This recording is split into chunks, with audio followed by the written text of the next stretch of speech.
As we come off the World Radio Conference, more than ever, we must continue to establish the United States as the leader and innovator in the wireless space.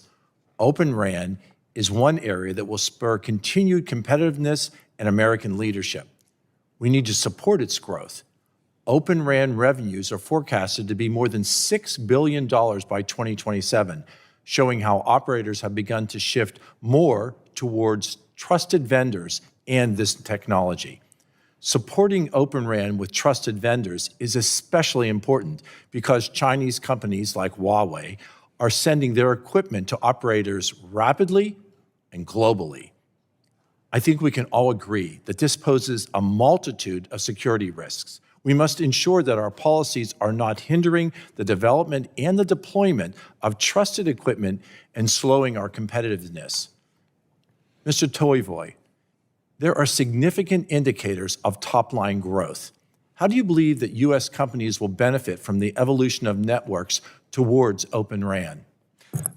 Thank you. So first of all, just moving to Open RAN from closed systems by definition increases the share of US companies for the fact that instead of having purpose-built hardware by incumbent vendors, Chinese or others, we talk about, of course, continued chipsets, but also servers and increased amounts of software, as some of my colleagues said, largely come from US vendors. We made actually a rough estimate that the platform for an Open RAN deployment, about 30% of the value in that would stem from US vendors. And that's without the actual RAN piece and the RAN logic and the RAN software that the likes of Mavenir would provide on top of it. So the fact that we just drive towards Open RAN becoming the way to do it will automatically increase the opportunity for US vendors.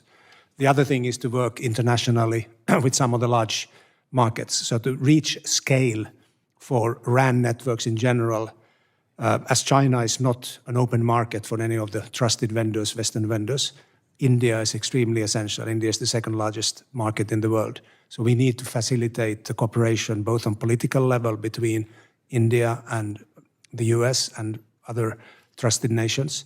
And we need to make sure that the US vendors are able to operate and create solutions that also are competitive in the very cost-sensitive Indian market. Ms. Rinaldo, DISH has deployed an all Open RAN network, while AT&T hopes to have the majority of their traffic over Open RAN networks by 2026. When do you think we will see more networks like these deployed? And to use your analogy that you stated earlier, will industry continue to skate to where the puck is?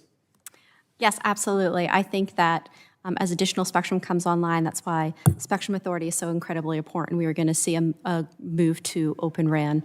And it was very exciting to have DISH. And I will say that poor Jeff has to do so many global meetings now because he is being requested as we're having conversations around the world.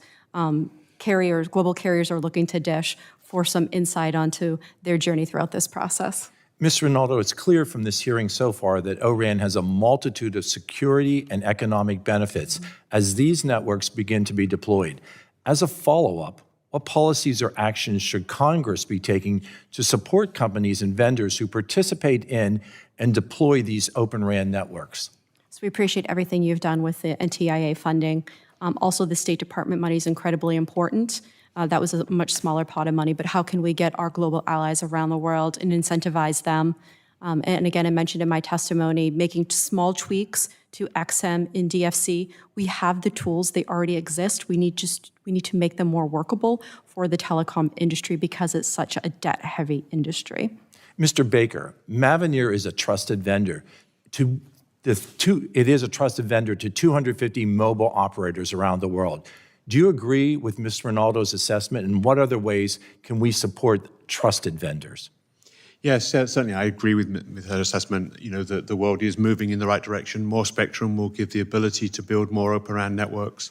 And I think as, you know, there's two versions of 5G also out there. There's 5G non-standalone and 5G standalone. And 5G standalone gives the operators the benefit to move to a different vendor for the complete network. So there's some great opportunities out there that need chasing.